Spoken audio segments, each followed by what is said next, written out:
जय हिंद दोस्तों, welcome to ज्योतिर्मय। दोस्तों, आज हमारे साथ इंडिया में मैं खुद भी हूं इंडियन, और अभिषेक मिश्रा जी, और पाकिस्तान से मुजफ्फर और रिबाहा जी हैं। हमने एक बड़ा ही बेसिक सा टॉपिक डिस्कस करने के लिए यहां पर मैंने इन सबको इनवाइट किया, और हम सब इस चीज के ऊपर डिस्कस करना चाहते हैं कि अल्टीमेटली इंडिया के पास इंडिया का जो ऑब्जेक्टिव है, जो अभी खबर आई है, वो क्या कि इंडिया ने डोमेस्टिक पर्सनल व्हीकल मार्केट, यानी जो हम पर्सनल यूज के लिए करते हैं, उसमें 4 million mark in a year cross कर लिया। यानी एक साल में इंडिया ने 41,08,000 पर्सनल व्हीकल्स बेचे हैं, चाहे उसमें स्कूटी है, कार है या कोई भी है, बाइक वगैरह।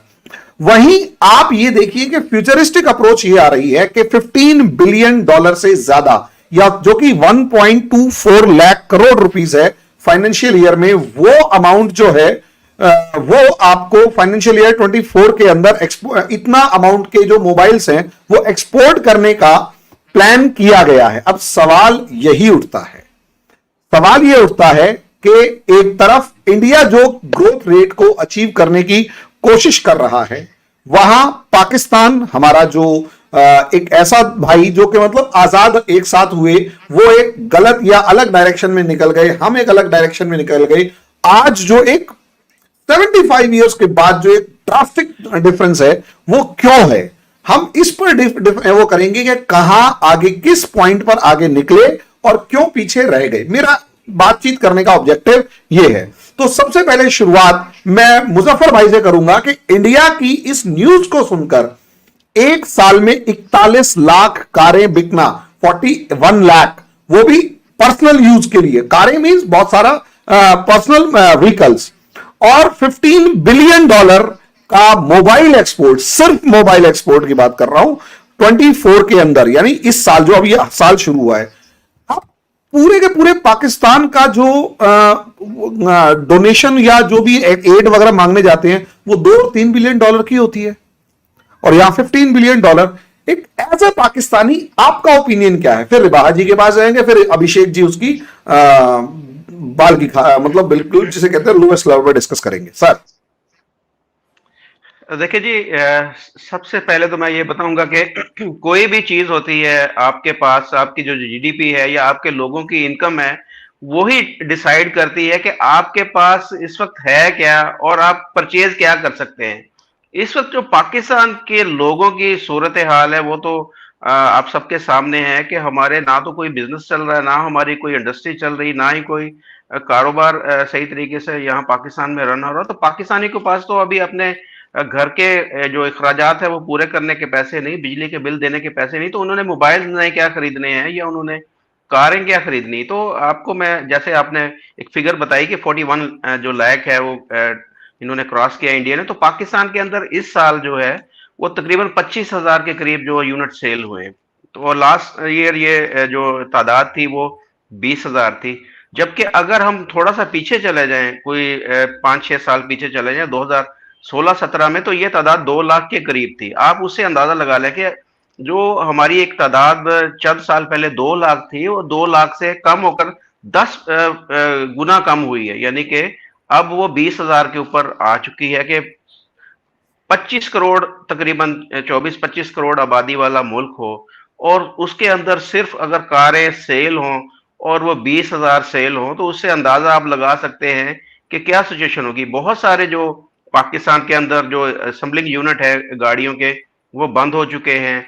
और अभी जो मैं रिसेंटली कल परसों एक खबर देख रहा था कि पाकिस्तानी गवर्नमेंट ने जो तमाम के तमाम जो इदारे हैं, जो प्रोडक्शन यूनिट्स हैं इनके, उनको उनके लाइसेंस कैंसिल कर दिए, क्योंकि उन्होंने जो उनको टारगेट दिया गया था कि वो इतने व्हीकल्स तैयार करेंगे और इतने वो एक्सपोर्ट करेंगे, उनमें उनकी तादाद रखी गई थी कि वो 2% जो है वो उनको एक्सपोर्ट भी करेगा। अब वो पाकिस्तान ही नहीं ले रहे, उनके रेट्स इतनी ज्यादा, जो गाड़ियां पाकिस्तान के अंदर हैं, आप इमेजिन करें कि 650 सीसी जो गाड़ी है, एक जो सबसे एक हल्की और सस्ती जो गाड़ी पाकिस्तान के अंदर है, उसकी कीमत 30 लाख रुपए है। तो आप इससे अंदाजा लगाएं कि अब 30 लाख रुपए अब ना हमारे पास होंगे, ना सबसे सस्ती गाड़ी हम खरीद पाएंगे। आप उसका कंपैरिजन अपने इंडिया के अंदर करके, इंडिया के अंदर कितनी गाड़ियां हैं जिनके रेट्स मेरे ख्याल में कोई 4-5 लाख रुपए से स्टार्ट हो जाते हैं। तो हमारे पास तो एक तो चॉइस ही नहीं कि हमारे पास कोई सस्ती गाड़ी या अच्छी गाड़ी हो पाकिस्तान के अंदर। जो एवरेज गाड़ी है उसकी कीमत जो है वो 50-60 लाख रुपए पाकिस्तानी रुपीस के अंदर है। तो अब जिस हालात से हम गुजर रहे हैं, जिन प्रॉब्लम से हम गुजर रहे हैं, तो आम जो एक पाकिस्तानी जो मिडिल क्लास बंदा है, जो पहले एक गाड़ी अफोर्ड कर सकता था, वो तो अब एक बाइक भी नहीं खरीद पा रहा। बाइक की जो अगर 1 to 5 की बात करें तो वो भी 2 लाख से ऊपर उसकी कीमत हो चुकी है। तो पाकिस्तान के अंदर अब जो सिर्फ अपने आप को अब जिंदा रखने के लिए अब जद्दोजहद हो रही है, जिंदा रखने के लिए जंग हो रही है। अब हमारे लिए तो गाड़ी खरीदना एक ये समझे कि ख्वाब सा बन के रह गया है कि हम भी कोई अपने कुछ सेविंग करके कुछ इस तरह गाड़ी खरीदेंगे। और अगर बैंकों की तरफ जाएं तो बैंकों की जो वो इंटरेस्ट रेट ही इतने ज्यादा होते हैं कि अगर 30 लाख की गाड़ी है तो वो आपको मिलेगी 50 लाख रुपए की।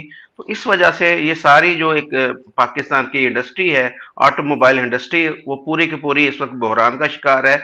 और उसके साथ साथ जो मोबाइल प्रोडक्शन यूनिट्स हैं, फैसलाबाद के अंदर 2-3 मोबाइल यूनिट थे, वो सारे वो बंद हो चुके हैं। और उसमें भी गिरावट है। अब पाकिस्तान के अंदर जो मोबाइल के रेट पहले बहुत तेजी से बढ़े थे, अभी मैं रिसेंटली मैंने देखा है कि उनकी कीमतों में भी कमी आई। वजह यह है कि परचेजिंग पावर नहीं है। एक आम जो पाकिस्तानी है उसके उसकी परचेजिंग पावर बिल्कुल खत्म होकर रह गई है। और उसका असर जो है वो सारी इंडस्ट्री पे पड़ा है, मोबाइल इंडस्ट्री पे भी और ऑटोमोबाइल इंडस्ट्री पे भी पड़ा है। और फैक्ट एंड फिगर भी हमें बता रहे हैं कि उसमें कमी आ रही है। 20,000 कोई मेरे ख्याल में तादाद नहीं है। अगर पाकिस्तान की इकोनॉमी ठीक होती, पाकिस्तान के कारोबार बिजनेसेस चल रहे होते, तो जिस तरीके से 2016-17 में 2 लाख गाड़ियां यहां पर सेल हुई, तो अभी उनकी तादाद मेरे ख्याल में 4 लाख के करीब होनी चाहिए। अब 4 लाख की बजाय अब 20,000 पे हम आगे, बजाय ये कि दुनिया आगे को जा रही है, आप 41 लाख की तरफ जा रहे हैं, हम जो है 2 लाख से 20,000 की तरफ आ रहे हैं। तो उसमें मेन रीजन ही ये है। अब आप देखें कि एक जो पर जो कैपिटा इनकम है पाकिस्तानी की, एक वो उससे अंदाजा लगा ले वो कितनी है, $1471 है। अब उससे अंदाजा लगे कि आपकी हमसे डबल है। जो आम एक इंडियन है वो हमसे डबल कमा रहा है, पाकिस्तानी जितना कमा रहा है। तो ये सारी जो चीजें मिलकर जो हमें जो है वो, और सबसे जो मेन चीज है, देखिए ना, घर का जो एक एक आम मिडिल क्लास बंदा है, उसके घर के अखराजात क्या होते हैं कि उसने ग्रोसरी खरीदनी, उसने बिजली का बिल देना है, उसने बच्चों की फीसें देनी है। ये सारा एक जो मिला के एक आम जो मिडिल क्लास फैमिली का बंदा है, उसका महीने का खर्चा तकरीबन लाख से 1.5 लाख रुपए है। और उसकी आमदनी कितनी है? उसकी आमदनी है 20 से 30 हजार रुपए। आम जो एक बंदे की बात कर रहा हूं, तो वो कैसे इन सारी चीजों को मैनेज कर रहा है कि वो समझ से बाहर है। इसी वजह से वो सारा जो प्रॉब्लम का शिकार है पाकिस्तान का आम जो मिडिल क्लास का बंदा है। और यही वजह है कि ना तो उसके पास इतने पैसे हों, कम से कम 30 लाख रुपए लेगा तो वो आल्टो गाड़ी खरीदेगा। और जो अगर बाइक भी खरीदनी है तो 2-2.5 लाख 3 लाख रुपए उसको चाहिए। और मोबाइल अगर खरीदना था तो वो 30-40 हजार रुपए का मोबाइल भी वो नहीं खरीद पा रहा, तो उसने गाड़ी या वो उसने बाइक क्या खरीदना। तो ये सारी चीजें मिलकर जो पाकिस्तान का जो जितनी भी इंडस्ट्री है उसको मेरे ख्याल में उसकी पीछे रह जाने की वजह यही है कि हमारी इकोनॉमी इस वक्त बैठी हुई है, कोई बिजनेस नहीं चल रहा, और महंगाई और बेरोजगारी जो है बहुत ज्यादा बढ़ी हुई है। जी मुजफ्फर भाई, थैंक यू। लेकिन मैं एक चीज ये बताना चाहूंगा, 30 लाख रुपए में हमारे पास महिंद्रा की XUV 700 जो अपने आप में बड़ी जबरदस्त गाड़ी है वो आती है। और वहां इनोवा नाम की एक बहुत बढ़िया जबरदस्त टाटा इनोवा, जो आपके यहाँ शायद पता नहीं किस नाम से बिकती है, वो गाड़ी आती है। और जो हमारे यहाँ के अपर मिडिल क्लास और जो अपने आप में अमीर और नेता लोग हैं ना, वो जो नेता लोग हैं वो इनोवा के अंदर घूमते हैं, बड़े बड़े ऑफिसर्स इनोवा में घूमते हैं। आपने 30 लाख रुपए के अंदर आल्टो का नाम बताया, वो जो मेहरान है वो हमारे यहाँ आल्टो है 650 सीसी वाली, वो मेरे ख्याल से मुश्किल से 3-1 लाख रुपए शुरू हो जाती है। 10 गुना का फर्क, 10 गुना। तो अमीर तो आप लोग लगे मुझे जो महंगी गाड़ियां खरीद रहे हैं। खैर रिवाज, आप इसमें अपना ओपिनियन रखिएगा कि अल्टीमेटली आपको रीजन क्या लगता है। फिर मुझे पता है कि अभिषेक भाई जो हैं उसके ऊपर बड़ा एक बारीक वाला एनालिसिस देंगे। मुझे उनको भाई जोश आ रखा है। ठीक है साहब, 2 मिनट और बस। अच्छा सर, सबसे पहले बात ये है कि हम सबसे पहले इतने कैपेबल तो है नहीं कि 30 लाख वाली गाड़ी खरीदें। जैसे मुजफ्फर भाई ने कहा है कि मोबाइल के रेट्स भी जो है वो नीचे आ गए जस्ट बिकॉज कि यहाँ पर डिमांड ही नहीं है। ऑब्वियसली रोजमर्रा की जिंदगी के मसले मसाइल ही हल हो जाए तो लग्जरी आइटम्स तो बहुत दूर की बात है। सर मैं जब 2019 में रिबाहा जी माफ कीजिएगा, मैं बीच में वो टोक रहा हूं। मैं ये नहीं कह रहा कि 30 लाख की गाड़ी, मैं ये कह रहा हूं कि आल्टो भी 30 लाख की आप खरीद रहे हैं, यानी हाँ जी 3 लाख रुपए की चीज अगर 30 लाख में खरीद रहे हैं तो वो भी एक उल्टी चीज है। सर, यही तो बात है कि वो लग्जरी आइटम में आ जाता है ना। ऑल्टो हमारे लिए वो लग्जरी आइटम है, हम उसको लग्जरी आइटम समझते हैं। हम तो गनीमत समझते हैं कि भाई हमें लग्जरी आइटम में ऑल्टो जो है वो मिल जाए, और वो भी 30 लाख तक पहुंचेगी तो फिर उसका आपके सामने ही है सारे मामला। तो गाड़ियां खरीदना तो हमारे बस की बात तो अब रही नहीं है, क्योंकि रोजमर्रा की जरूरियात ही पूरी हो जाए तो वो बड़ी बात है आज की डेट में। और सर एग्जांपल दे रही हूँ मैं, अपनी ही एक एग्जांपल देकर। ऑब्वियसली मैं एक यंग यूथ हूँ यहाँ पर, जो मैंने फेस किया वो मैं आपको बता रही हूँ अपना एक्सपीरियंस, कि मेरे फादर के डायलिसिस होते हैं। अब मैं आपको, जब स्टार्ट हुए थे ना सर, अप्रॉक्सीमेटली हॉस्पिटल का बिल बना था, यानी कि जो उनका फिरचुला बाजू में डला और जो उनका ट्रीटमेंट चल रहा था, उनको मतलब 1 महीना हॉस्पिटलाइज रखा था। तो उनका जो बिल बना था ना 1 महीने का, वो 7 से 8 लाख रुपए बना था, सिर्फ हॉस्पिटल का बिल। तो वो बड़ी मुश्किल से, जितनी मैंने मतलब हम लोगों ने घर में सेविंग्स की हुई थी उसको कर कर आके हम लोगों ने वो पे किया। उसके बाद अब आ जाते हैं हम अपने ये डायलिसिस वाले सिस्टम पे। डायलिसिस हफ्ते में पहले 2-2 शुरू हुए। अब जो सर्कमस्टांसेस है, और एक डायलिसिस 8 से 10 हज़ार में होता है सर। अब जो सर्कमस्टांसेस है, एक दिन छोड़ के एक दिन डायलिसिस किया जाता है, और इमरजेंसी रात को भी कभी हॉस्पिटल जाना पड़ जाता है।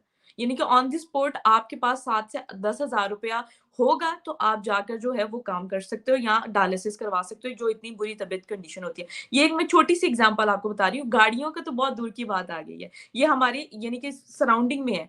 सर हम यूट्यूब का काम करते हैं, ठीक है, थोड़ा बहुत चले हम अपने बैलेंस कर रहे हैं, ठीक है, लेकिन हर कोई यहाँ पर यूट्यूब का काम नहीं करता।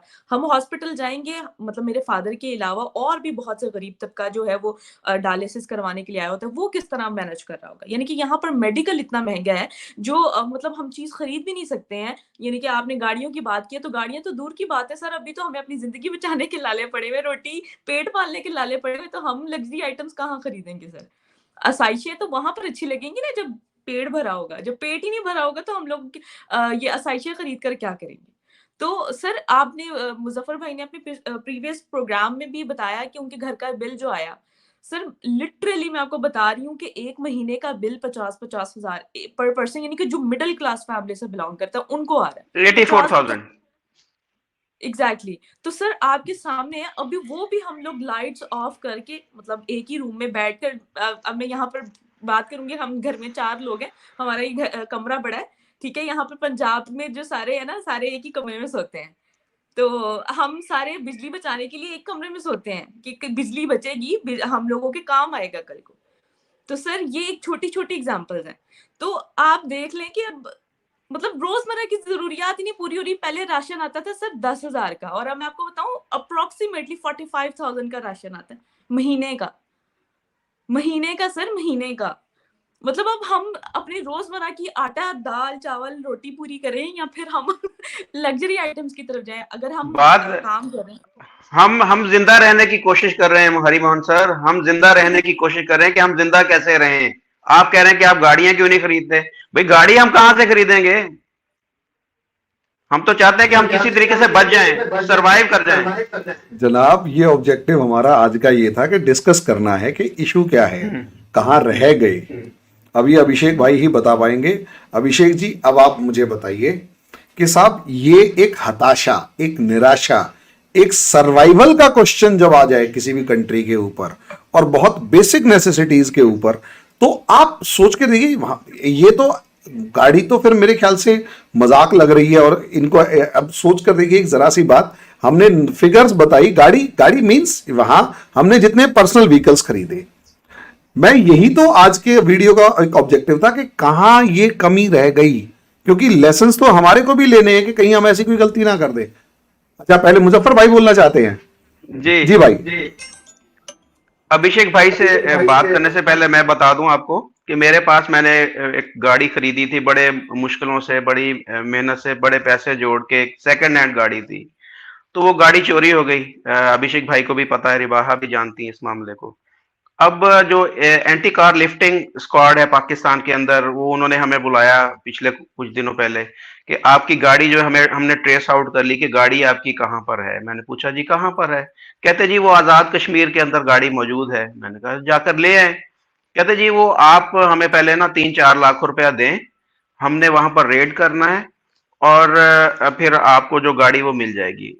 तो मैं परेशान हो गया कि पहले ही इतना नुकसान हो गया, मैं अब 3-4 लाख रुपए इनको कहाँ से दूं। तो मैंने उनसे गुजारिश की भाई आप गाड़ी ले आए, जिस दिन आप गाड़ी हमारे हैंड ओवर करेंगे हम आपको पैसे पकड़ा देंगे, जितने भी आप बोलेंगे पैसे। तो अब वो उनके चक्कर लग रहे हैं, वो जी बोलते हैं कि जी हम जाते हैं जी कश्मीर में जाते हैं, जब वहां पर पहुंचते हैं तो उनको पहले से पता चल जाता है, चोर को पता चल जाता है पहले से कि पुलिस मुझे पकड़ने आ रही है, तो वो गाड़ी लेके कहीं गायब हो जाता है। तो ये पाकिस्तान की सूरत हाल मैं बता रहा हूँ कि जो गाड़ी हमारे पास थी वो भी चली गई, और पुलिस वाले ये अब गाड़ी वापस लाने का 3-4 लाख रुपए मांग रहे हैं, और ऊपर से इस तरह की ड्रामेबाजी हो रही है। ये हुकूमत इस्लामी जमहूरिया पाकिस्तान है, ये आप देख ले के अब हम क्या मुजफ्फर करें। भाई अब हम क्या करें। अब मुजफ्फर भाई कहीं ऐसा तो नहीं वो 4 लाख रुपए भी आपके जाते और गाड़ी फिर चली जाती? ये ऐसे भी हुआ है, ऐसे कई लोग हाँ, यहाँ पर हमारे एक बादशाह खान नामी बंदा है, जो पिशावर के अंदर मौजूद है, मैं आपको बताऊं।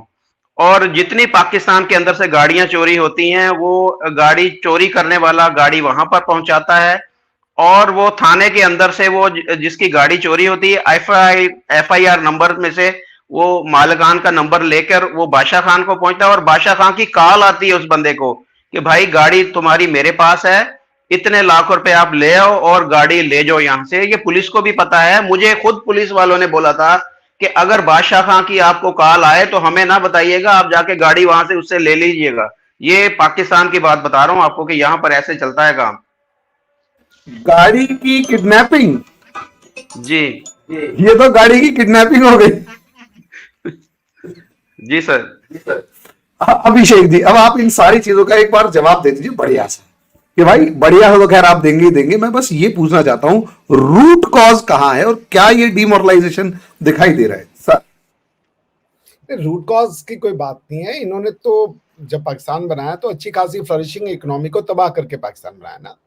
पाकिस्तान का कोई इकोनॉमिक्स क्या होता है? 2-3 तरह के इकोनॉमिक्स मॉडल हैं दुनिया में। एक है फ्री इकोनॉमी, फ्री मार्केट, दूसरा है स्टेट कंट्रोल्ड सोशलिस्ट मार्केट। यही 2-3 मॉडल हैं।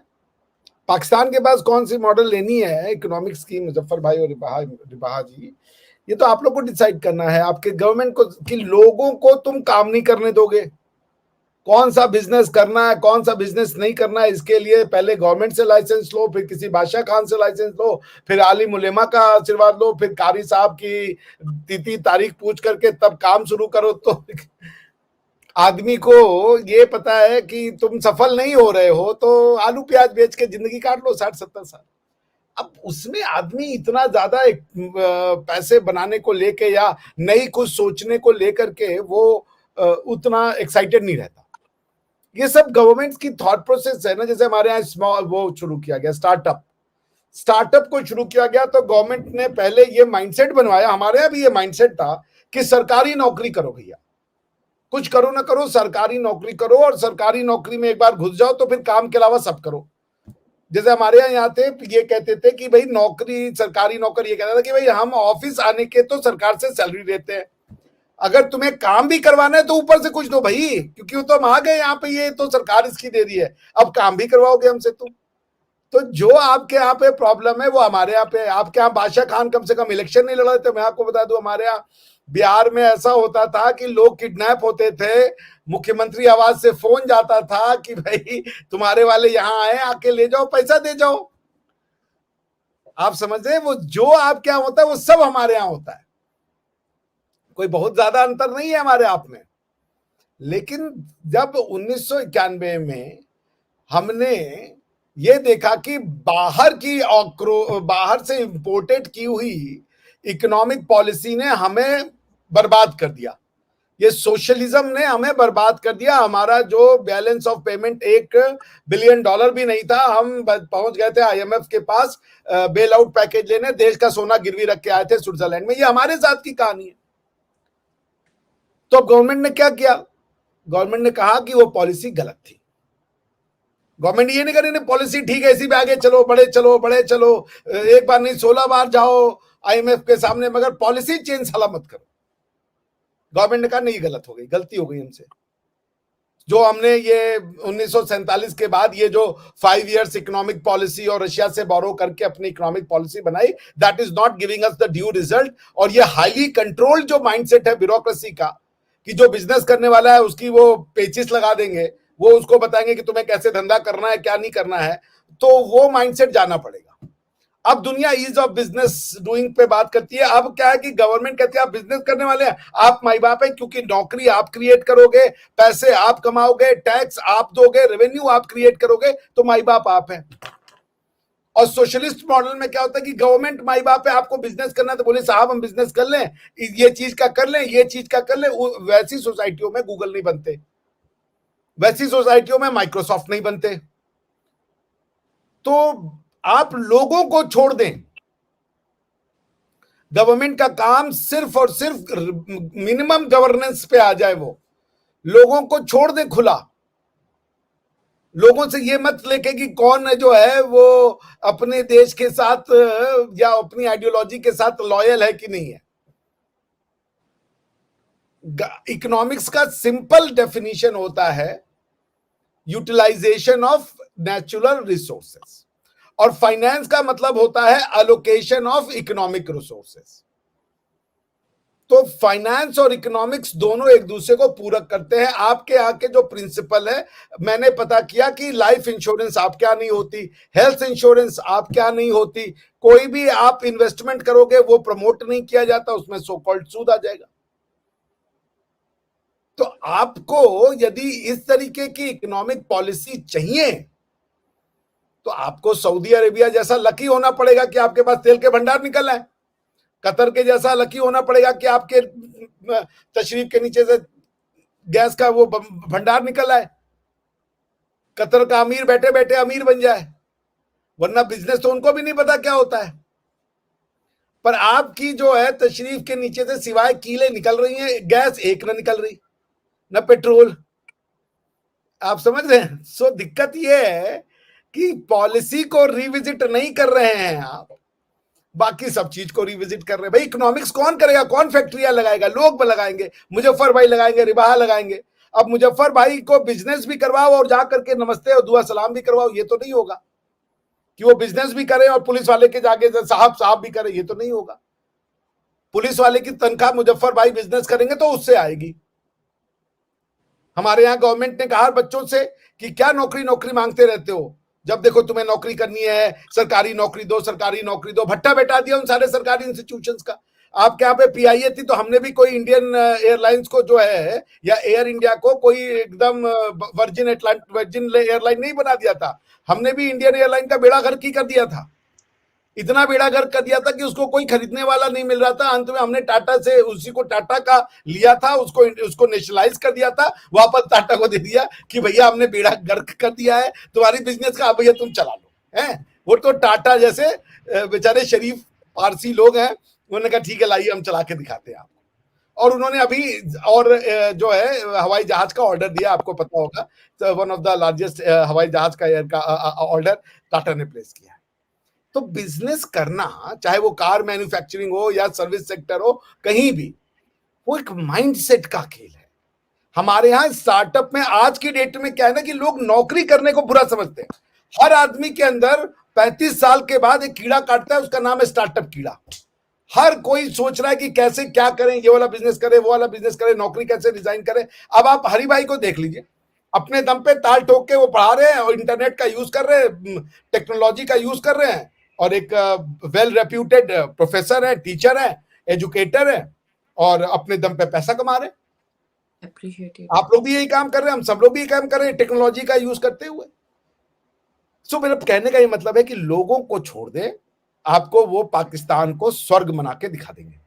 लोगों को छोड़ दें, आप उनकी सुरक्षा का ध्यान रखें और आप उनकी सुविधा का ध्यान रखें, सड़क, पानी, बिजली और उनके पुलिस की व्यवस्था, ये बस 4-5 चीज देख लीजिए आपको। मैं और उनको बाकी है मत बोलिए तुम्हें क्या करना है क्या नहीं करना है, आप छोड़ के देखिए। वो आपको बिजनेस को, आपको पता है अमेरिका का 5th रिचेस्ट जो पॉपुलेशन है, रिचेस्ट पॉपुलेशन, वो पाकिस्तानी है। अगर फर्स्ट इंडियन है तो 5th पे पाकिस्तानी है। पॉइंट ये है कि आपने लोगों को उनको छोड़ा नहीं फ्री, आपने लोगों को जो है वो उनकी दिमागों में ताले मार दिए। और आप ये भी कह रहे हो कि दिमाग पे ताला जो मारा हुआ है ये खास बात है, ये तुम्हारी वो है। This is what makes you Pakistan. क्या पाकिस्तानी बनाता है? दिमागों पे ताले। अच्छा, ये भी सही रहता, दिमागों पे ताले मारने को पाकिस्तानी बनाया था, इससे भी हम कुछ रहते। अब उसके बाद न्यूक्लियर वेपन ले लिया है कि अगर कोई इस दिमाग के ताले को खोलने की कोशिश करेगा, न्यूक्लियर वेपन मार देंगे। ये ताले की चाबी हमको मत देना कभी। इस ताले को हमने 24 करोड़ लोगों में बड़ी मुश्किल से लगाया है। अब अगर लोग अपनी चाबी खोलने की कोशिश करेंगे तो हम न्यूक्लियर वेपन मारेंगे। बांग्लादेश के लोगों ने अपने दिमाग पे चाबी लगाई, खोला, उन्होंने कहा भैया जान छुड़ाओ इनसे, और वो तरक्की कर रहे हैं। गामजन है, मुझे बड़ा अच्छा लगता है ये उर्दू का वर्ड गामजन, तो वो तरक्की की राह पे गामजन है। और आप भी तरक्की की राह पे गामजन हो जाएंगे अगर आपने अपने दिमागों का सही उपयोग किया। यूथ को छोड़ दीजिए, बहुत काबिल यूथ है। कोई भी यूथ जो है वो पाकिस्तानी होने से बुरी नहीं हो जाती और भारतीय होने से अच्छी नहीं हो जाती। यूथ या मानव वो हर जगह का काबिल होता है, समाज उसको काबिल बनाने वाला होना चाहिए। यदि समाज यूथ को डिस्ट्रॉय करेगा तो फिर वो वैसा ही यूथ बनेगा। यदि समाज उसको कंस्ट्रक्ट करेगा, ह्यूमन रिसोर्स बनाएगा, ह्यूमन कैपिटल बनाएगा, तो वैसा हमारे यहाँ ह्यूमन कैपिटल बनाया। हमारे यहाँ कहा जाओ साइंस पढ़ो, टेक्नोलॉजी पढ़ो। माँ बाप ने ये नहीं कहा कि कितनी जगह तुम कितनी बार मंदिर जा रहे हो। पैसा बेच करके घर पे बच्चों को पढ़ाना ये जिम्मेदारी है। वो यही फर्क जा है ना रहा भाई, वो यही फर्क है जो आप बता रहे हैं। वो भगवान क्या जा रहा है नहीं जा रहा है उनसे उनका कोई मतलब नहीं। पढ़ाई लेकिन करनी है। जी जी जी यहाँ पर थोड़ी सी मैं हाँ। बात अभिषेक सर की आगे बढ़ाता हूँ। बिल्कुल इन्होंने बड़ी अच्छी बात की। जो ये कह रहे हैं कि दिमागों में ताले लगे, ये ताले अभी भी लगे हुए हैं। आप यूथ की बात कर रहे हैं ना कि पाकिस्तानी यूथ वो बेहतर है या वो तरक्की कर सकती, तो मैं थोड़ा सा मुझे यहाँ पर आपसे मैं कहूंगा कि आप इंडियन यूथ और पाकिस्तानी यूथ में बहुत फर्क है। पाकिस्तानी यूथ के दिमागों पर ताले भी उनके भी लगे हुए हैं और वो भी खोलना नहीं चाहते। उनको अगर हम भी खोलने की कोशिश करते हैं, हम भी उनको कुछ चीज बताने की कोशिश करते हैं, तो वो कहते हैं कि नहीं नहीं इन तालों को ना छेड़ो, ये ताले जो है इनको जंग लग चुका है और ये इतनी चाबियां भी हमारे पास नहीं है, लिहाजा इसके ऊपर कोई हम बात आपकी नहीं सुनने वाले। तो जी जी अभिषेक भाई। देखिए मुजफ्फर भाई, आपकी बात मैं समझ रहा हूँ। एक किताब है morality of law by Fuller, loan L Fuller. तो उसमें बताता है वो मोरालिटी 2 तरीके की होती है। एक होती है मोरालिटी ऑफ ड्यूटी और दूसरी होती है morality of aspiration. Morality of duty का ही खेल है। जब बच्चा पैदा हुआ तो आप वो कह रहे, जो मैं कह रहे, मैं ये नहीं कह रहा कि पाकिस्तान का यूथ बेहतर है या इंडिया का यूथ बेहतर है। मैं किसी को बेहतर नहीं कह रहा, मैं कह सब एक समान होते हैं। काबिलियत कहीं भी जन्म ले सकती है। जब वो 0 से 16 साल का, जिसको हम कहते हैं फॉर्मेटिव पीरियड, वो यूथ नहीं है। वो यूथ बनता है बचपने से एडोलेसेंट को क्रॉस करके। उस समय जो आप सिखा रहे हो उसके स्कूलों में, कॉलेजों में, घरों में, मकानों में, उसके मोहल्ले में, टीवी में, वो उसका फॉर्मेटिव पीरियड है। ये नहीं कहो कि यूथ हो गया, वो कह रहा है कि भाई जब उसका बन चुका है। मेरे पापा कहते थे कि जब बांस कच्चा होता है तो आप उसको मोड़ करके जो शेप दे दो, धनुष बना लो, उसकी टोकरी बना लो, उसका जो बना लो, लेकिन वही बांस जब पक जाता है तो उसको मोड़ोगे तो वो टूट जाएगा। तो जब वो बांस कच्चा होता है 0 से 16 इयर्स में, या ऐसे कर ले 4 से 16 साल में, वो यूथ नहीं होता। वो यूथ बनने की राह पे गामजन होता है। तो जब वो यूथ बनने की राह पे गामजन है, आप क्या पढ़ा रहे हो स्कूलों में, आप देख लो जरा जाके। तो जब वो यूथ बना, अब वो 100 में से ऐसे 5 एक्सेप्शनल लोगों में होगा, आपके जैसे, रिबा के जैसे और लोगों के जैसे, जो उसको अनलर्न करने की कैपेसिटी रखता है। बाकियों की इतनी कैपेसिटी नहीं है। उनको तो जिसको कहते हैं morality of duty, morality of duty में स्टेट का काम होता है स्कूल के थ्रू, समाज के थ्रू आपको ये बताना कि आप कौन हैं और आपकी आइडेंटिटी क्या है और आपको क्या सही समझना है, क्या गलत समझना है। मोरालिटी का मतलब होता है नॉलेज ऑफ गुड। क्या आपके लिए सही है, क्या आपके लिए गलत है, स्कूल में आप सिखा चुके होते हो उसको। फिर वो जब स्कूल के बाहर आता है तो 100 में से 5 लोग तो हैरान होते हैं कि यार हमने पढ़ा, कुछ निकल गया, कुछ वो सीख जाते हैं। बाकी 100 में 95 कहते हैं ये गलत है। तो अब आप उस यूथ की गलती मत दीजिए। यूथ बनाने की एक प्रक्रिया होती है। पेड़ लगा के उसको काटना, उसमें खाद डालना, ये जब पेड़ बन जाए बोले पेड़ की गलती है यार, तो अपने से सीख ही नहीं रहा। जब वो पेड़ बन रहा था, अपने सही खाद डाला उसमें, तो उस यूथ की गलती मैं कतई नहीं देता। आप भी तो एक यूथ है, रिबाहा जी भी यूथ है, हालांकि इनके मुंह में अभी दूध के टूथ है, लेकिन यूथ तो है। आप समझ रहे हैं पॉइंट मेरे कहने का। हम लोग के कंपैरिजन में अगर हम लोग अपने आप को यूथ कहें दिल्ली तसल्ली के लिए, हालांकि चिता के ऊपर एक टंगड़ी तो हम रख चुके हैं, दूसरी की बारी है। लेकिन पॉइंट यह है कि बच्चों में आपने इकोनॉमिक कैपेबिलिटी डाली ही नहीं, उसको एनालिटिकल बनाया ही नहीं। इकोनॉमिक्स इज दी जो जो आज की इकोनॉमिक्स गूगल वाली है, ड्राइवरलेस कारों वाली है, वो अभी भी फंसा हुआ है कि हम जो है वो घोड़े पे और उस पे ही चलेंगे। वो कॉन्फ्लिक्ट में है, वो इन चीजों को बुरा समझ रहा है। जिसको आप इकोनॉमिक्स कह रहे हैं, वो इकोनॉमिक्स आज की डेट में एआई है, साइंस है, टेक्नोलॉजी है, वो उसको कह रहे हैं बुरा है ये। ऐसे ही तो जिसको आप इकोनॉमिक्स किस चीज का नाम? इकोनॉमिक्स का मतलब है एबिलिटी टू मेक वेल्थ। और एबिलिटी टू मेक वेल्थ कैसे बनेगा? आप यही टेक्नोलॉजी, जैसे हम और हरी भाई हैं और रिबाहा हैं और आप हैं, हम लोग इसी के थ्रू वेल्थ बनाने की कोशिश कर रहे हैं ना। मान लीजिए हरी भाई $10,000 महीना कमा रहे हैं, मुजफ्फर भाई $4,000 कमा रहे हैं, रिबाहा जी $3,000 कमा रही है, हम $20 महीना कमा रहे हैं। लेकिन पॉइंट क्या है कि भाई हम लोग इसका उपयोग ही तो कर रहे हैं ना। यही हमारी वेल्थ बन रही है, कंटेंट का वेल्थ है हमारा। जो वेल्थ है हमारी इकोनॉमिक एक्टिविटी कंटेंट क्रिएशन है ना भाई। आपने उस यूथ को कहा कि ये नहीं कर सकते। इकोनॉमिक्स का मतलब क्या?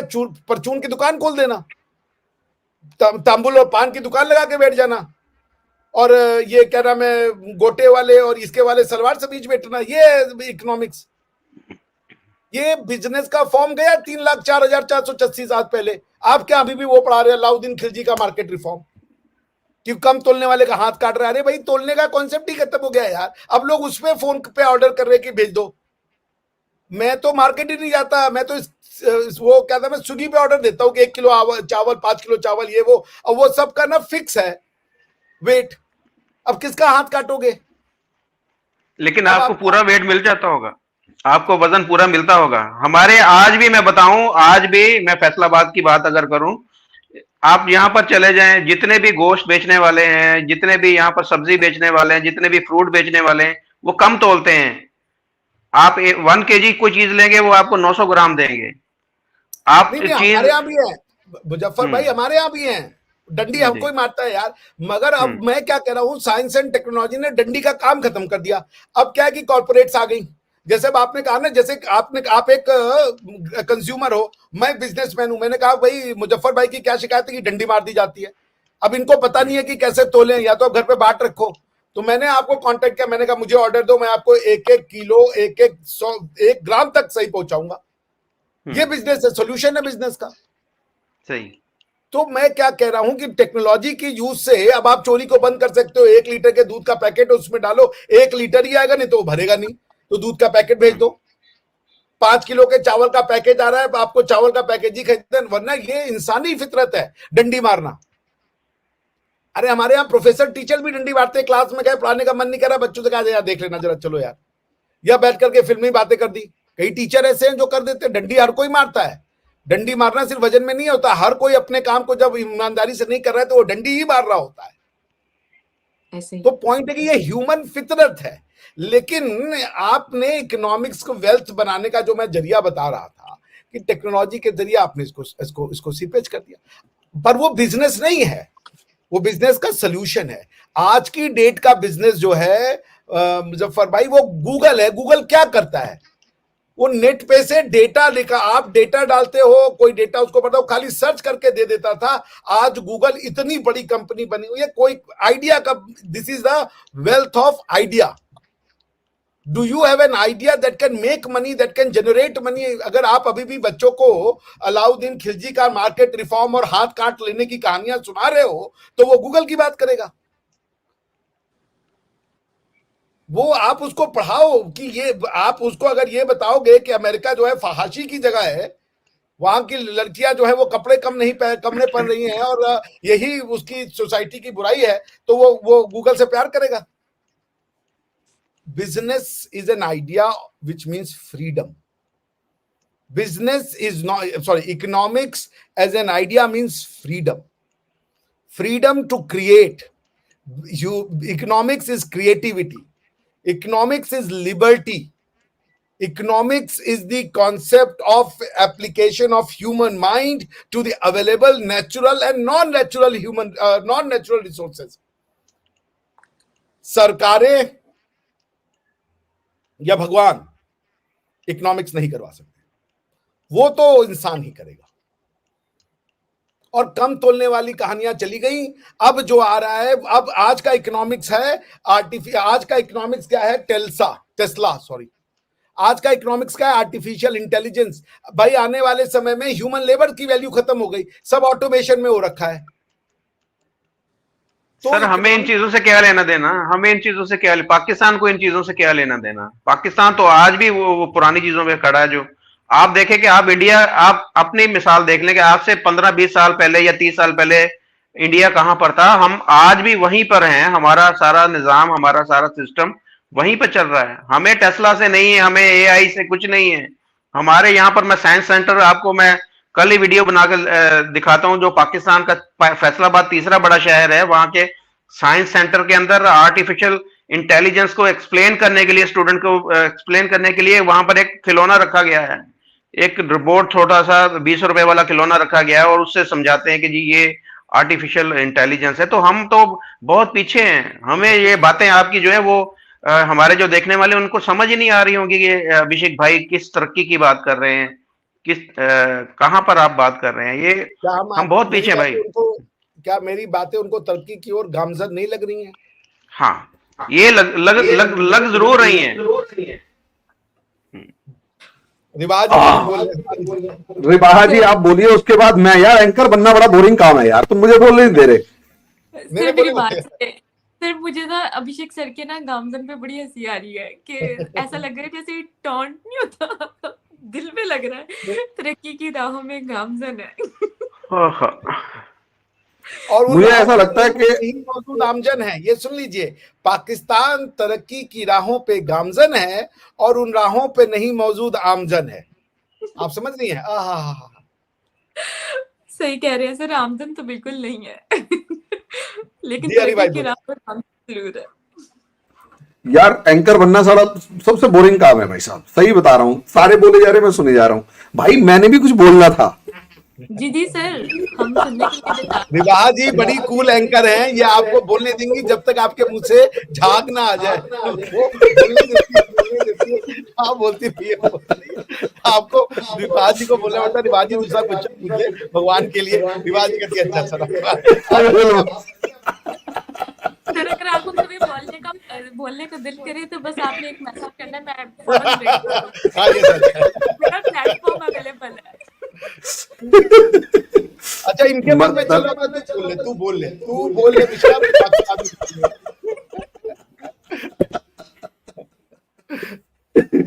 दरअसल मेरा इसमें ओपिनियन ये था, देखिए एक्चुअली अभी अभिषेक भाई ने बताया, मुजफ्फर भाई ने बताया, कहा कि व्हाट इज द प्रॉब्लम। अभिषेक भाई ने बताया वेयर इज द प्रॉब्लम।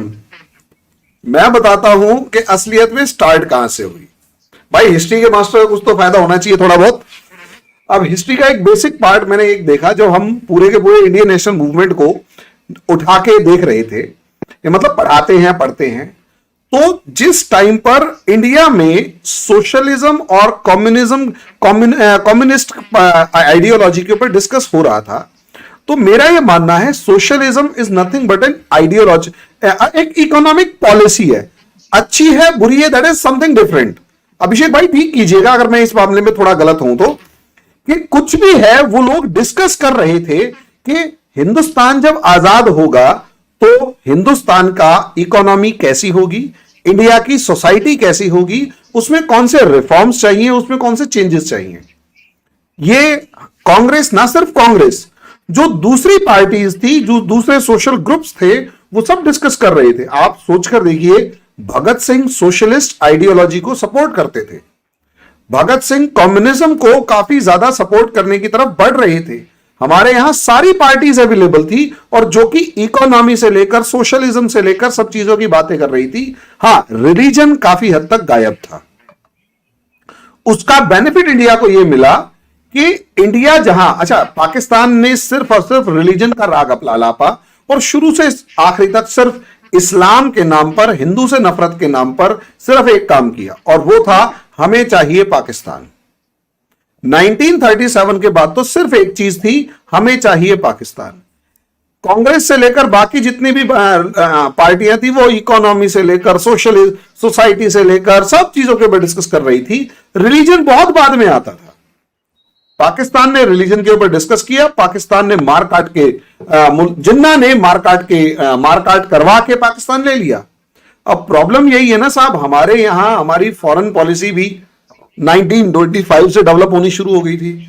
हमारे यहां इकोनॉमिक डेवलपमेंट जो है वो 1885 from the very first day जब कांग्रेस एस्टेब्लिश हुई तब से हमारे यहां इकोनॉमी पे डिस्कशन होने शुरू हो गए थे कि कैसी भारत की इकोनॉमी होनी चाहिए या आगे इकोनॉमी कैसे होनी चाहिए। हमारे यहां सोसाइटी के ऊपर डिस्कशंस तो राजा राम मोहन राय के टाइम से शुरू हो गए। ये सब चीजें पाकिस्तान की, और यहीं से आइडिया ऑफ इंडिया डेवलप हुआ। उसमें बहुत सारी कमियां थी जो अभी भी कंसिस्टेंट प्रोसेस में है। ये सब चीजें पाकिस्तान के बनते टाइम ये सारा बेस गायब था। यहां तक कि गलत ना, इस चीज को ध्यान दीजिएगा, मुस्लिम लीग 1937 से पहले सिर्फ 4.4% मुस्लिम्स को रिप्रेजेंट करती थी। यानी 1937 में जो इलेक्शंस हुए थे उसमें मुस्लिम लीग को सिर्फ 4.4% वोट्स मिले हैं। इसका मतलब क्या? इसका मतलब ये कि मुस्लिम लीग का ग्राउंड लेवल काडर ही नहीं है। 10 साल के अंदर यही मुस्लिम लीग हवाबाजी करते करते आसमान में पहुंच गई और 75% मुस्लिम वोट ले गई। लेकिन ना तो आइडिया डेवलप हुआ, ना ही काडर डेवलप हुआ, ना ही पॉलिटिकल सिस्टम डेवलप हुआ, कोई चीज डेवलप नहीं हुई। यानी एक खोखली पार्टी के हाथ में एक देश पकड़ा दिया गया। उसे आपके जो पुराने जो क्या कहते हैं नवाब वगैरह थे उन सब ने कैप्चर कर लिया। और जो डीप लेवल एनालिसिस अभिषेक भाई इस टाइम कर रहे हैं वो इंडिया में इसलिए पॉसिबल हो पाया क्योंकि यहां पर ये चीजें 40-40, 50-50 साल से लगातार डिस्कस हो रही थी। ये चीज हम लोग, हमारे पाकिस्तान क्यों नहीं कर पाया? हमारे यहां सबसे पहले काम क्या हुआ? Land reforms. सोच कर देखिए, सही पूरे हुए नहीं हुए वो बात की बात है, हुए थे और एक बड़ा सेक्शन चेंज हुआ। और जितने ये वडेरे, जिसे पाकिस्तान में वडेरे कहते हैं, इन सबको साइड में उठा के रख दिया कि दफा हो जाओ। ये जो रिफॉर्म्स थे ये गायब थे, ये रूल्स थी वो मिल ही नहीं पाई, वो इंस्टीट्यूशनल स्ट्रक्चर था ही नहीं। अभिषेक भाई मुझे ठीक कीजिएगा अगर मैं गलत बोल रहा हूं तो। भाई जवाहरलाल नेहरू ने कुछ भी किया इस इंस्टीट्यूशनल स्ट्रक्चर के ऊपर मेहनत करी। जब 1991-92 के अंदर एजुकेशन से लेकर हेल्थ से लेकर हर चीजों के मामले में इंडिया के खड़ा हुआ, चाहे कैसा भी था, एक इंस्टीट्यूशनल स्ट्रक्चर था। जैसे ही 91 में चेंज आए, इकोनॉमिक रिफॉर्म्स आए, Indian society, Indian system was ready to grab that. उनको एब्जॉर्ब करने में रेडी था क्योंकि बेस मजबूत था। उसमें और ज्यादा चेंजेस बहुत तेजी से, वो एक अलग मैटर है। पाकिस्तान में ये गायब था और यही रीजन है आज तक कोई सोच ही नहीं पा रहा उनके साथ हो क्या रहा है। और फिर उसको काउंटर करने के लिए अमेरिका की गोद में जाके बैठे। अमेरिका ने यहां पर जितने ज्यादा वो मतलब ताले लगवाए धर्म के नाम पर, वो आज तक वैसे के वैसे हैं। और पाकिस्तान को अब आप देख सकते हैं। यस आपने बात की एग्रीकल्चर रिफॉर्म्स की कि पाकिस्तान के अंदर एग्रीकल्चर रिफॉर्म आना चाहिए, तो कौन लेके आएगा रिफॉर्म? ये सारे के सारे जितने वडेरे हैं, ये सर असेंबली के अंदर बैठे हुए हैं। असेंबली के अंदर कौन बैठा है? जरदारी बैठा है, जतोई बैठा है, खर बैठा है। जितने बड़े बड़े सारे पाकिस्तान के वडेरे हैं वो असेंबली के अंदर बैठे हैं, और वो पाकिस्तान आए इसी वजह से, और इनके जो बड़े थे वो मोहम्मद अली जिन्ना के साथ इसी वजह से उन्होंने उनका साथ दिया था पाकिस्तान बनाने में, कि उन्हें पता था कि अगर हम भारत के साथ रहे, इंडिया के साथ रहे, तो वहां पर तो एग्रीकल्चर रिफॉर्म होगा। 15 एकड़ से ज्यादा कोई जमीन रख ही नहीं सकता। तो इनके पास तो हजारों एकड़ जमीनें हैं, इनके जो अंग्रेजों ने इनको दी थी इनकी खिदमात के जिले में, ये अंग्रेजों के पिट्ठुओं को। तो आज भी इनके पास जाकर देखे, जरदारी के पास हजारों एकड़ जमीन है, जतोई के पास हजारों एकड़ जमीन है, जो पीर पगाड़ा है उसके पास हजारों एकड़ जमीन है, खर के पास हजारों एकड़ जमीन है, बहुत सारे इस तरह के वडेरे हैं उनके पास हजारों एकड़ जमीन है। तो पाकिस्तान तो बनाया ही इनके लिए गया था कि इंडिया में इनको इनसे जमीनें वापस ले ली गई, पाकिस्तान में इनको बोला कि भाई जितनी जमीन है आप कब्जा करो, आप इन लोगों के ऊपर हुक्मरानी करो। तो जो पहले अंग्रेज हम पर हुक्मरानी कर रहे थे, अब उनके पिट्ठू हम पर हुक्मरानी कर रहे हैं। तो ये आज जो बात कर रहे हैं अभिषेक भाई, मैं बिल्कुल उनके साथ मुत्तफिक हूं कि पाकिस्तान के अंदर ये सारी चीजें होनी चाहिए जो आप कर रहे हैं। मैं आपके साथ भी मुत्तफिक हूं। भाई करेगा कौन? मेरी आवाज अगर मैं यहां पर उठाने की कोशिश करता हूं तो मेरी आवाज, मेरा गला यहां पर घोंटने की कोशिश की जाती है, ये इस तरह की बात क्यों करता है? असेंबली में जो जितने भी लोग बैठे हैं वो सारे के सारे वो बैठे हैं कि वो जिना के जो उनके बाप दादा जो जिना के साथी थे, तो जो एक मकसद लेके पाकिस्तान बनाया गया था, उसी मकसद के तहत ये पाकिस्तान आज भी चल रहा है। और मुझे नहीं नजर आ रहा कि आइंदा आने वाले को 10-20 साल के अंदर भी इसके अंदर कोई तब्दीली आएगी, या कुछ आम जो लोग हैं जो आप जैसी सोच कह रहे हैं कि सोच के लोग आगे आएंगे और मुल्क के जो इसकी पॉलिटिक्स में आएंगे, या मुल्क के जो कुछ चीजों के अंदर रिफॉर्म होगा, मुझे नहीं नजर आ रहा। मैं तो बहुत मायूस होता हूं जब मैं आपकी तरफ देखता हूं, तो मैं खुश होता हूं, लेकिन अपनी तरफ जब मेरा मुंह आ जाता है तो मैं देखता हूं कि यहां पर इस तरह की कोई चीज है ही नहीं हमारे पास। आप एक जैसे लाइन बात करने वाले नहीं, आप जैसे बात करने वाले नहीं है यहाँ पर। अरे भाई थोड़ा सा मुजफ्फर भाई आज नाराज हो गए हैं मेरे ख्याल से, माफ कीजिएगा। अभिषेक भाई एक सच्चे इमोशन, हाँ इमोशंस हैं, माफ कीजिएगा। अगर हमारा मेरा हर्ट करने का कोई वो नहीं था, इमोशन ठीक है, और ये टॉपिक ही ऐसा है। अभिषेक भाई एक लास्ट, उसके बाद कंक्लूडिंग रिमार्क आप दीजिएगा, और अगर आप रिवाहा जी आपको जोड़ना चाहें तो आपके साथ। मैं अब वही वाली बात है ना, मैं एंकर करके बोर हो गया था, आगे से आप इस चैनल पे भी एंकरिंग आप ही कर लिया करो।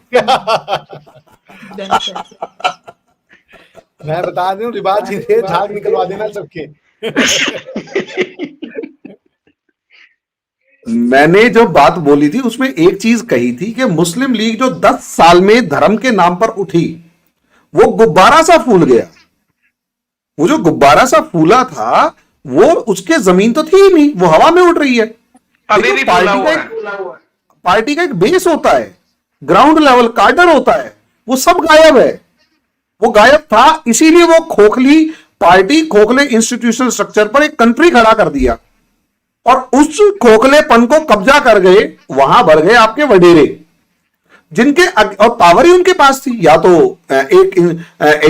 वो क्या नाम है, एजेंसी, या जो भी आप शब्द यूज करते हो, या फिर ये आपके वडेरे, तीसरा कोई है ही नहीं। और यही बिजनेसमैन है, यही सब चीजें हैं, और इनका सेटलमेंट चलता है, और किसी नए बंदे को आने नहीं देते पॉसिबली। अभिषेक भाई आप, रिवाज जी आप कुछ कहना चाहें तो बताइए, फिर अभिषेक भाई कंक्लूडिंग रिमार्क देंगे आज का। मैं कुछ कह दूं, रिवाज जी कंक्लूडिंग रिमार्क देंगे। आज हम सब की तरफ से वोट ऑफ थैंक्स भी वही देंगे। देखिए, जो प्रॉब्लम है कि इस्लाम को भारत के मुसलमान ने उपयोग किया है एंटी हिंदुइज्म को प्रमोट करने के लिए, अपने आप को हिंदू ना दिखाने के लिए। वो इस्लाम का आज पाकिस्तान में भी उपयोग हो रहा है। इस्लाम नहीं है पाकिस्तान में, दूर दूर तक इस्लाम नहीं है पाकिस्तान में, इस्लाम का ई नहीं है इस पाकिस्तान में, सिवाय इसके कि इस कंट्री का नाम इस्लामिक जमहूरिया रख दिया। इस्लामिक भी रखा है, जमहूरिया भी रखा है, इससे बड़ी मुनाफकत तो मेरे हिसाब से कुछ हो ही नहीं सकती। ठीक है ना, इसीलिए इनसे चिढ़ते हैं अफगानी कि या तो जमहूरिया बन जाओ और या तो इस्लामिक बन जाओ। ये करेंगे हम दोनों बनेंगे। तो ये जमहूरिया इसलिए है क्योंकि ये तो देख, जो हम करेंगे ये वही करेंगे, ये उससे अलग नहीं हो सकते। इस्लामिक इसलिए है कि हम तुम्हारे जैसा जमहूरिया नहीं है, ठीक है, इस्लाम को शुरू से हिंदुस्तान में उपयोग किया गया टू रिमेन एंटी हिंदू और टू डिनाई देयर कल्चर। ठीक, अब यही काम जब इनको मुल्क मिल गया तो इन्होंने आज भी वही किया। इस्लाम को ये उपयोग करते हैं कोई भी अपनी मन मुताबिक बातों को सैंक्शन कराने के लिए। ऐसा नहीं है इनके यहाँ पे लैंड रिफॉर्म नहीं हुए, कोशिश की गई। तो उलमाओं ने कहा कि इस्लाम, चूंकि इंडिया ने लैंड रिफॉर्म कर दिया था तो इनके जो उलेमा और हजरात थे, लर्नेड पर्सन्स थे, उन्होंने कहा इंडिया ने क्या लैंड रिफॉर्म किया है? अच्छा, उन्होंने कहा शरिया में तो जितना रख लो, खत्म। भाई लैंड रिफॉर्म क्या है कि ceiling on the holding of the land, free hold पे लिमिटेशन है कि आप इससे ज्यादा लैंड नहीं रख सकते। उन्होंने कहा कि शरिया लाओ और वो शाणे बन गए। उनकी वो शाणपत आज ये बडेरों के फॉर्म में पाकिस्तान की जनता वो कर रही है। आप वही काम, कॉन्स्टिट्यूशन जब आपको बनाना था, सोसाइटी को यदि सोशल रिफॉर्म देना था, तो आपने कॉन्स्टिट्यूशन में ये लिखने की क्या जरूरत थी कि there is a Islamic council जो कि ये देखेगी कि पाकिस्तान के मजलिस शुरा के द्वारा बनाए गए कानून इस्लामी है या नहीं है। ये आप कौन होते हो डिटरमाइन करने वाले? और कॉन्स्टिट्यूशन के द्वारा बनाया गया कानून कभी इस्लामी नहीं हो सकता क्योंकि वो मैन मेड लॉ होगा, क्षमा कीजिएगा। तो ये जो धोखेबाजी, ये जो मुनाफिकत, इलेक्शन को डेमोक्रेसी समझते हैं क्या? बड़े बड़े स्कॉलर्स को मैंने सुना किसी को कॉन्स्टिट्यूशन का नहीं पता है। इमरान खान को ले आओ तो धमकाना हो जाएगा। तुम लोगों के समाज को, सोच को बदल दोगे क्या?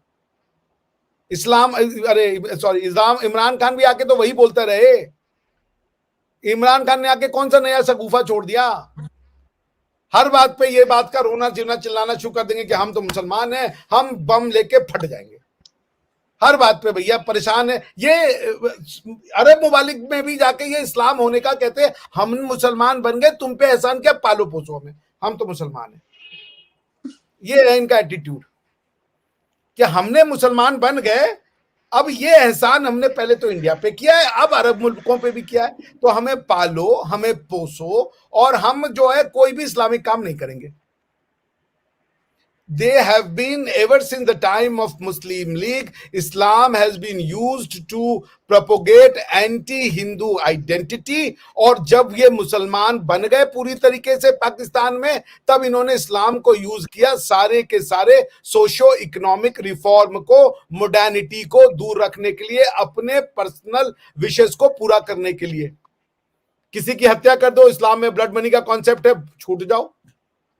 आपके पास पैसा है अगर, तो किसी को गोली मार के उसके मुंह पे 2 लाख रुपए मार दो, आप छूट जाओगे। यही करके अमेरिका ने डेविस, क्या नाम था, रेमंड डेविस को इनके यहां से उठा के ले गया। वो शरेआम उसने 2 पाकिस्तानियों को गोली मार दी, ब्लड मनी का उपयोग हुआ और छूट गया वो। तो ये इस्लामिक नहीं है, they are not Muslim. They use Islam to get through something which they cannot otherwise।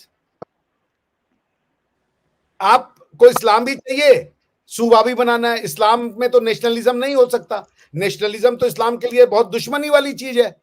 लेकिन फिर सूबाएं कैसे बनाए हुए? 1954 के कॉन्स्टिट्यूशन में बनाया कि हम एक यूनिट बनाएंगे, सब पाकिस्तानी बन जाओ, कोई बंगाली, कोई पश्तून, कोई पंजाबी, कोई सिंधी, कोई सराइकी, कोई कुछ नहीं, सब पाकिस्तानी। अब है कि नहीं, अब वो सूबाई हुकूमत चलेगी, एक मरकजी हुकूमत होगी, अब फेडरल सिस्टम होगा। ये एंटी इस्लामिक नहीं है। इस्लाम जब एक उम्मा है तो तुम्हारे यहां कोई पश्तून कैसे हो सकता है, कोई पख्तूनख्वा कैसे हो सकता है? वो इस्लामिक निजाम है। फ्रॉड करने से, और अल्लाह ताला ने कहा है, अल्लाह ताला जो है वो जो कहते हैं कि मैं सबको छोड़ दूंगा, मुशरिकों को और मुनाफिकत को वालों को नहीं छोड़ूंगा। तो हम लोग इसलिए जा रहे होंगे जहन्नुम के मुशरिक है, ये हमको वहां इसलिए मिलेंगे कि ये मुनाफिक है। हर पाकिस्तानी और हिंदुस्तानी बैठा तो जहन्नुम में ही होगा। आप समझ रहे हैं ना, हम मुशरिक होने के नाते, ये मुनाफिक होने के नाते। और मुनाफिक नीचे होंगे। हाँ, मुनाफिक नीचे होंगे, यानी मुनाफिक होना ज्यादा गुनाह है इस्लाम के अंदर। हाँ तो ठीक है, हम आपसे ऊपर वाले में होंगे, हमें जो है वो क्या नाम है, ऑक्सीजन वाली आग से जलाया जाएगा, आपको पोटेशियम वाली आग से ज्यादा जलन होगी उसकी आपको, ठीक है ना। लेकिन होगा क्या कि अरबी तो मजे ले रहे होंगे आपको तो मतलब जो चीज मिलनी है, जिसका आप वेट किए जा रहे हो वो भी नहीं मिलनी है, हमारे साथ जल भी रहे होगे, तो कम से कम यहां ही आनंद ले लेते फ्री सोसाइटी का।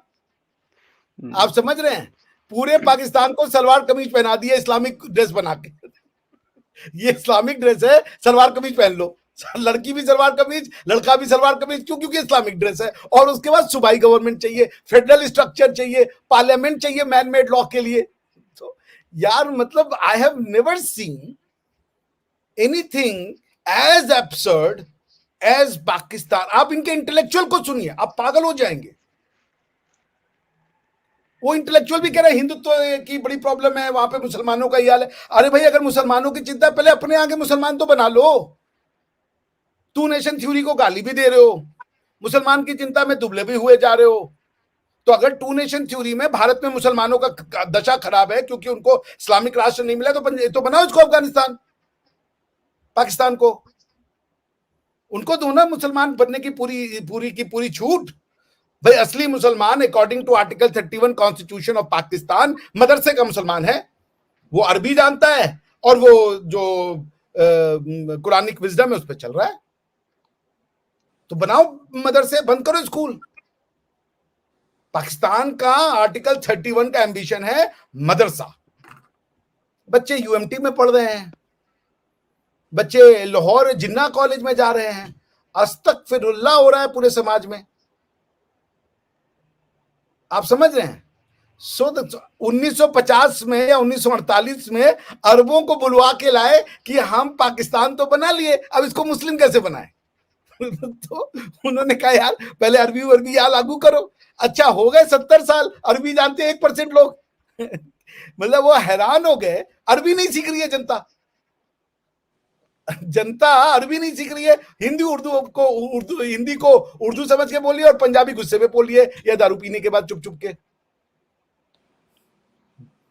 सो पॉइंट ये सोसाइटी दिस, अब ये क्या खोज, और ये जानते हैं, इनको ये बताने जाइए कि आप ये कर रहे हो, तो इन्होंने इस बेवकूफी की सुरक्षा के लिए या दिमागों पे लगाए गए तालों के चाबी की सुरक्षा के लिए न्यूक्लियर बम बना लिया है कि हम न्यूक्लियर बम मार देंगे। अगर मतलब it's like a man who has gone crazy is now becoming violent in order to protect himself, क्योंकि वो सिजोफ्रेनिक है, उसको लग रहा है सब मेरे ऊपर अटैक कर रहे हैं।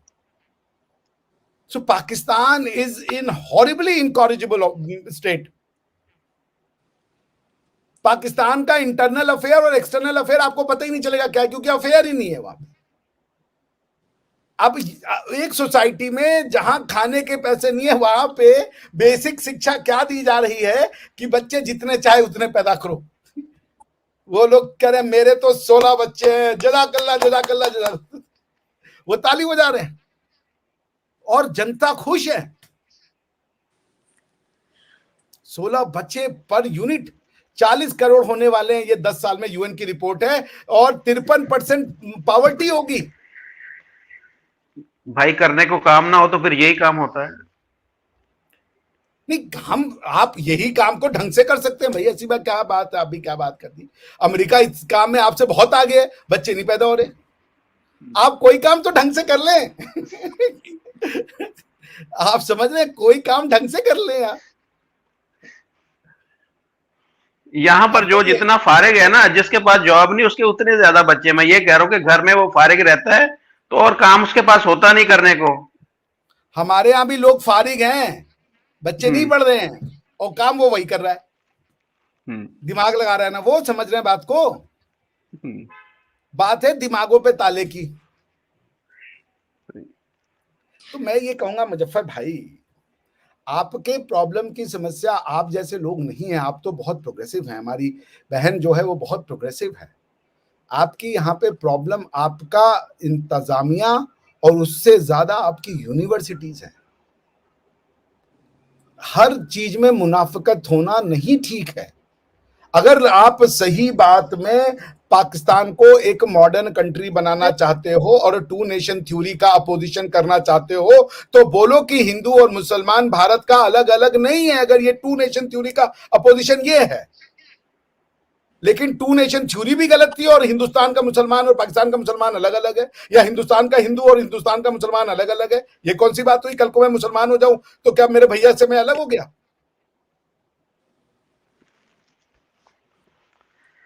सो द अच्छा सर, पॉइंट इज, कोई सच नहीं बोल रहा।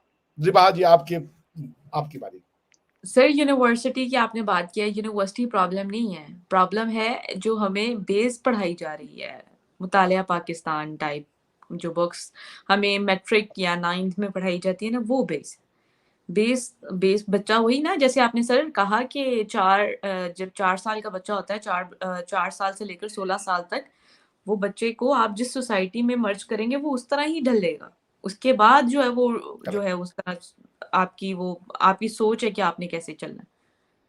तो ये सारा सिनेरियो, तो हमें अगर बेस ही हम अच्छी नहीं बनाएंगे तो फिर हम चीजों को कैसे जैसे डिफाइन। मैं बताऊं, जो रबा जी ने कहा, मोरालिटी ऑफ ड्यूटी ये होती है कि बच्चे को बताओ कि लोगों की मदद करना अच्छा काम है। लेकिन जब वो यूथ हो जाएगा मुजफ्फर भाई, तो अब ये उसका डिसीजन है कि वो मदद करना चाहता है कि नहीं करना चाहता है, क्योंकि वो अब आगे बढ़ना चाहता है, एस्पायर है अपने जीवन को लेके, वो कैसे जीना चाहता है, अब ये उसकी इच्छा है। एक डॉक्टर है, वो कह रहा है कि मैं लोगों की मदद करूंगा, गरीबी में रहूंगा। एक कह रहा है कि भाड़ में जाए लोगों का मदद, मैं खूब पैसे कमाऊंगा, एंजॉय करूंगा। किसकी मोरालिटी अच्छी है, ये उसको डिसाइड करना है। तो मोरालिटी ऑफ एस्पिरेशन जब बंदा पहुंच जाता है कि यूथ की एज में, उसके बाद वो अपनी मोरालिटी का निर्माण खुद करता है। उसके बाद वो पब्लिक की मोरालिटी नहीं ढूंढता। जैसे बादशाह उसमें खान साहब जब फोन कर रहे हैं सारी जी दुनिया को कि कार है यहां पहुंचा दो, ये उनकी मोरालिटी है। 16 साल तक तो उनको पहुंचाया गया होगा कि भैया किसी को दुख मत दो। एक मोमिन भाई, वो दूसरे अभी भी मोमिन को कहता दुख है, नहीं दे सकता। वो बादशाह का जिसकी आपने बात की, वो अभी भी ये कहता है, जिसके पास से गाड़ी चोरी की होती है उसको फोन करता है, हाँ बेटा नमाज पढ़ा करो, ये नमाज ही काम आएगी, बस और हमारे साथ क्या जाएगा, ये सारी यही नेक अमल जाएंगे, किसी का दिल ना तोड़ो, हाँ आपके शहर में कौन सी अच्छी चीज है वो आते हुए मेरे लिए ले आना, और गाड़ी तुम्हारी बड़ी हिफाजत के साथ खड़ी है, इतने पैसे भी साथ में लेते आना। तो बेटा बस ये है कि आप जो है ना, आखिरत नमाज की ना तैयारी छोड़ा करो। करो, हाँ आखिरत की तैयारी करो, नमाज नहीं छोड़ो, गाड़ी हमारे पास खड़ी है वो आके ले जाओ, और इतने पैसे भी लेते आओ। ये अब ये जब जिस मुल्क के अंदर ये हो रहा हो, तो वहां पर आप क्या कर सकते हैं, क्या देख सकते हैं। और नहीं दूसरी मैं आपने जो बात की ना कि 4 साल से लेके 16 साल का जो पीरियड है, मैं बिल्कुल आपकी इस बात से इत्तेफाक करता हूँ। ये घर का माहौल होता है, जैसे पहले रिबाहा जी ने बोला कि हमारे घरों में हम सब इकट्ठे बैठते हैं। जब पेरेंट्स बैठ के कोई मैच लगा होता था पाकिस्तान इंडिया का, या कोई भी इंडिया की न्यूज आती है पाकिस्तानी मीडिया के ऊपर, तो उसके अंदर एक नफरत जो दिखाई जाती है इंडिया के बारे में कि इंडिया ये देखे जी यहाँ पर जुल्म कर रहा है, इंडिया ये कर रहा है, वो सारी चीजें बच्चा तो देख रहा होता है, उसके जहन में चीजें ऑटोमेटिकली फीड हो रही होती है कि यार इंडिया एक अच्छा मुल्क नहीं, वहां पर मुसलमानों के ऊपर भी जुल्म होता है।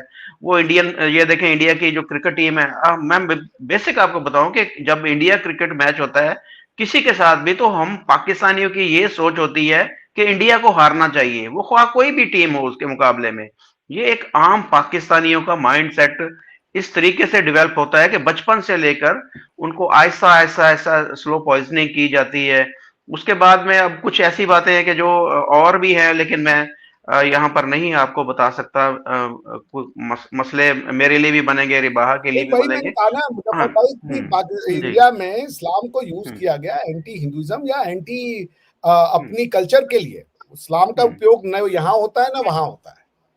ठीक है ना, वरना ऐसे ही है। इस्लामिक जमहूरिया बनाते वो तो जो वो है क्या इस्लामिक रिपब्लिक ऑफ वो बना देते, या Islamic hmm. State of Afghanistan, ये बनना चाहिए था। आप एक स्टडी कर लीजिए कि जो जो स्टेट अपने आप को इस्लामिक कहता है, वो मोस्टली अरब के 16-17 स्टेट है, बाकी नहीं कहते, उनमें किनके यहाँ फेडरल स्ट्रक्चर लगा हुआ है, सूबाई सरकार कहाँ है, नेशनलिज्म जिसको आप कहते हैं। कहीं भी नहीं इस्लाम है। में नेशनलिज्म से बड़ी कोई हराम चीज नहीं हो सकती, लेकिन आप क्या सूबाई सरकार चल रही है, ये सोचिए। सही हो गया सर बहुत शुक्रिया आपके वक्त का, डॉक्टर साहब आपका भी और मुजफ्फर भाई आपका भी, हरिमोहन जी आपने हमें बुलाया और उसका भी बहुत शुक्रिया। इस तरह का सेशन जो है आप रखा करें, अच्छा लगता है थॉट्स जानकर, और हमारी चैनल से यानी कि हमारे तमाम लोगों के चैनल से किसी को अगर अवेयरनेस हो और रिफॉर्म आ सके तो इससे बड़ी बात और क्या हो सकती है। तो सर बहुत शुक्रिया, नेक्स्ट प्रोग्राम तक के लिए हमें बस एक चीज कहूंगा कि हम लोग यहाँ किसी रिलीजन की अच्छाई बुराई के लिए नहीं बैठे।